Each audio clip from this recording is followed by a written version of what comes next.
Hello friends, welcome to channel. आज करेंगे 18 जून को कंडक्ट हुए UGC NET English literature question paper का सेकंड पार्ट। क्वेश्चन नंबर 51 से 76 तक हम लोग कर चुके हैं। I am covering the literature part of this question paper. 77 से 100 तक आज कवर करेंगे।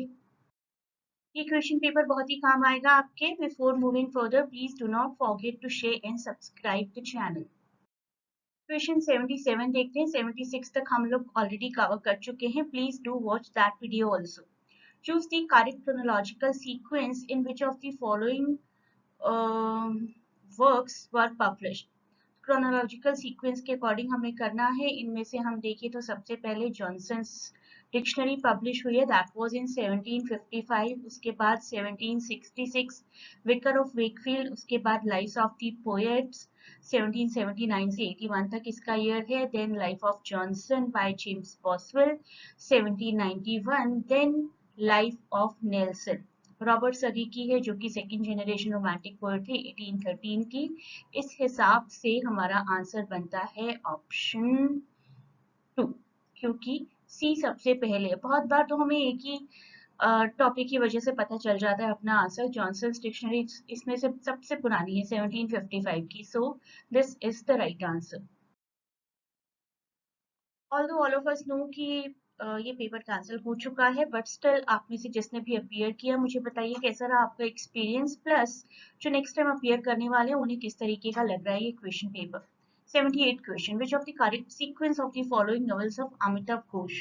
तो अमिताभ घोष के कुछ नॉवेल से रिलेटेड है ये क्वेश्चन। सबसे पहले है इसमें से सर्कल ऑफ रीजन। तो उसी हिसाब से हमें पता चल जाता है कि ऑप्शन 2 रहने वाला है यहाँ पर आंसर। फिर भी एक बार हम सब कुछ कंफर्म करेंगे। सर्कल ऑफ रीजन का ईयर आप याद रख लीजिए 1986, this was the debut novel. Then it was shadow lines 1988, then Calcutta chromosome 1995, then hungry tide 2004, and then sea of poppies 2008. So option 2 here is the right answer. Next question is related to binary pair of langue and parole, जो कि मैं अपनी linguistic classes में काफी पढ़ाती हूँ। Ferdinand de सिस्योर का concept है। लॉन्ग का मतलब होता है लैंग्वेज का abstract system, rules and regulations, not language itself, while parole is the individual concrete use of language by the speakers or writers. So option B and C यहाँ पर correct है। Long is the internal structure of a language, not language itself, and parole is the event of language.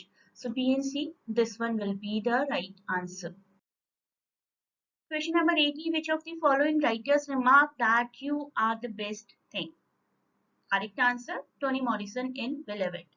There's a moment in Toni Morrison's book Beloved when male character Paul D tells the main female character Sete, "You are the best thing." He says this to her because although she survived the unthinkable circumstances, but she had lost her sense of value and worth also. So she is said by Paul D, "You are your best thing."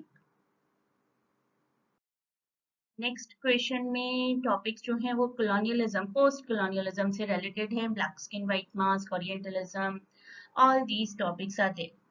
इनमें से सबसे पहले है option C, that is black skin white mask. इसके through ही हमें पता चल जाएगा कि ऑप्शन 4 यहाँ हमारा राइट आंसर रहने वाला है। ब्लैक स्किन व्हाइट मास्क का ईयर आप देख लीजिए एक बार, काफी अच्छी रिविजन हो जाएगी अगर आप सारा वीडियो देखेंगे, डिटेल में नोट करेंगे सारे years and everything. Orientalism इसके बाद है 1978, एडवर्ड सईद का लिखा हुआ black skin white mask was by Frantz Fanon. After that, Decolonizing the Mind, which was published in 1986, Nation and Narration 1990, and Location of Culture by Bhabha in 1994. So option 4 here is the right one. Okay, let us go for this one. Question number 82, chronological, right? Chronological sequence देखना है हमें कुछ novels का। Arun Joshi, The Foreigner, Ved Mehta, Khushwant Singh, Khwaja Ahmad, and G.V. Dasant. Option E सबसे पहले आएगा यहाँ पर, it will be EDBCA यहाँ पर, this one, third one is the right answer. अब आप देखिए years के हिसाब से this one is 1948. Right after that, Inqilab in 1955, and then it is Face to Face Autobiography of Ved Mehta, that is 1957, और बाकी के दोनों वर्क्स 1968 के हैं, लेकिन इसमें से I Shall Not Hear Khushwant Singh वो पहले पब्लिश हुआ, and Arun Joshi's Corner is the last one. So option 3 here is the right answer. Next question, under whose presidency was PEN, an international association of poets, playwrights, editors, essayists, and novelists founded by Mrs. Dawson Scott in 1921? PEN International एक world wide association है writers का, founded in London in 1921 to, you can say, to promote friendship and intellectual cooperation amongst writers everywhere in the world. Association has autonomous international pen centers in more than 100 countries, and the first pen club was founded at the Florence Restaurant in London in 1921 by Catherine Emmy Dawson with John Galsworthy. Option 1 यहाँ पर right answer रहेगा, John Galsworthy as its first president. Next question is the chronological order of some Dalit female writers. इनमें से सबसे पहले हैं कुमुद पौड़े 1938, then it is Urmila Pawar 1945, then Bama 1958, then Gogu Shyamala in 1969, and Meena कांडासामी 1984. तो यहाँ पर हमारा राइट आंसर देखिए, इसके हिसाब से क्या रहेगा, कुमुद पाड़े, दैट इज ऑप्शन ई, ये सबसे पहले आएगा ऑप्शन. इसके बाद we will have Urmila Pawar, E और ए, तो ये 2 शॉर्टलिस्ट हो जाती, 3 शॉर्टलिस्ट हो जाते हैं इनफैक्ट आपको देखना पड़ेगा अब फर्दर. इसके बाद it is Bama, that is option B, E A B, तो ये ऑप्शन हम रखेंगे, फोर्थ को कैंसिल कर देते हैं. Then it will be Gogu Shyamala, that is option number D, तो E A B D, this option will remain. Last option है मीना कांडास्वामी, ऑप्शन सी, तो ऑप्शन 2 हमारा यहाँ पर राइट आंसर रहेगा. नेक्स्ट क्वेश्चन में भी हमें कुछ टेक्स्ट्स को क्रोनोलॉजिकली अरेंज करना है. राइट आंसर मैं आपको बता देती हूँ पहले, इट इज ऑप्शन 2. सबसे पहले आएगा C, that is Virginia Woolf's a room of one's own, जो कि 1929 का है. इसका ईयर तो आप सभी को याद हो ही चुका होगा, बहुत बार मैंने अपने टॉपिक्स में ये कवर करवाया है. Then it is B, that is Simone de Beauvoir, उनका वर्क है द सेकंड सेक्स, जो कि 1949 का है. उसके बाद है ए 1963, बेटी फ्रेडन का work. Then it is option number D, this one, female eunuch, that is in 1970, and then Adrian Rich of Women Born 1976 का ये वर्क है. तो C B A D E, that will remain the right answer. Question 86 का right answer है Endymion, this poetry was dedicated to Thomas Chatterton. और 87 का answer है Charles Kingsley. Movement poetry एक लूजली बेस्ड ग्रुप है जिनके कुछ कॉमन ऑब्जेक्टिव्स हुआ करते थे. टर्म को कॉइन किया था J.D. स्कॉट ने 1954 में, ये आप याद रखिएगा. और ये सभी राइटर्स एसोसिएटेड थे except for option 1, Charles Kingsley. Question 88 का राइट आंसर मैच करना है हमें list 1, list 2. Right answer is option 3.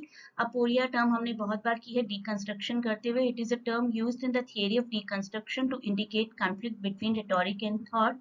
Right one as per this. Econs, yes, a technical term in structuralist theory.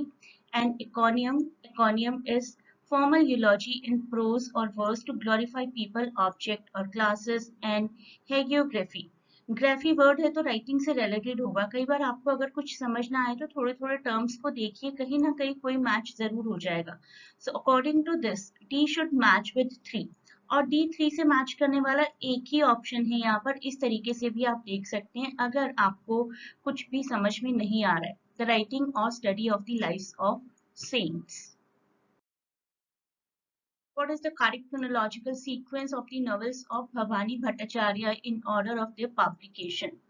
तो यहाँ पर रॉन्ग आंसर है actually. सबसे पहले है So Many Hungers, that is D. Then it is option number E, He Who Rides a Tiger. Then it is option B, Music for Mohini. Then it is Shadow for Ladakh, and then A Goddess Named Gold. तो ऐसा कोई भी option यहाँ पर नहीं है. Right one should be actually D, E, B, C, A. Next question, what is the full form of APA? APA का full form है American psychological association. Option 2 here is the right one. Question 91. Identify the author who stated the following lines. मैंने class में कई बार करवाया है. Literature of knowledge और literature of power का difference किसने दिया था? That was Thomas De Quincy. उनका कहना था कि कुछ लिटरेचर ऐसा होता है जिससे हमें सिर्फ कुछ जानने को मिलता है और कुछ लिटरेचर ऐसे होते हैं जो हमें किक प्रोवाइड करते हैं to take some action. Thomas De Quincy.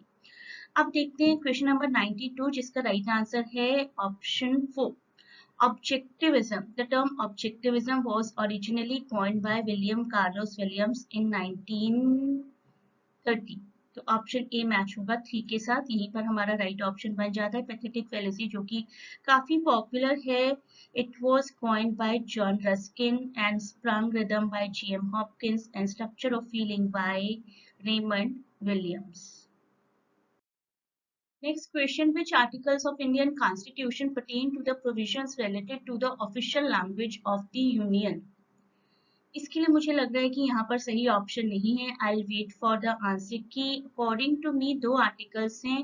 343 जो कि यूनियन लैंग्वेज से डील करता है और 346 जो कि यूनियन और स्टेट दोनों के साथ डील करता है. तो maximum this and this can be the right answer जिसके लिए कोई ऑप्शन नहीं दिया गया. It should be the combination of B and E.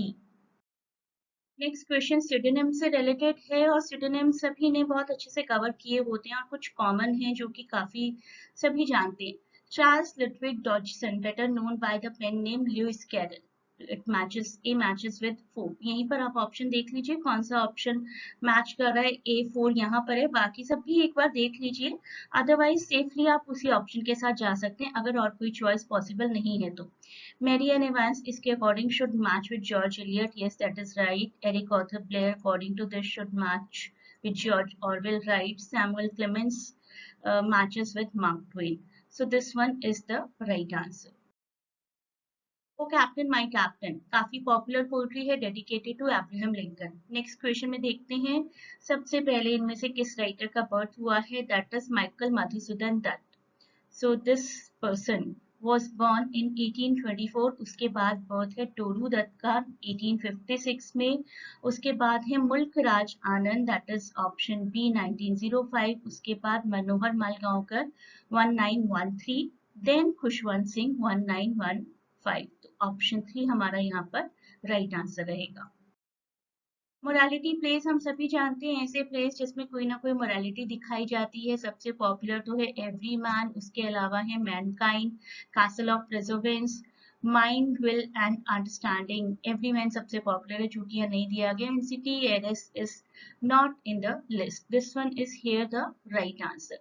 अब कुछ कंसेप्ट करते हैं. मैच करना है हमें लिस्ट 1 और लिस्ट 2 को. तो third space this matches with Homi Bhabha.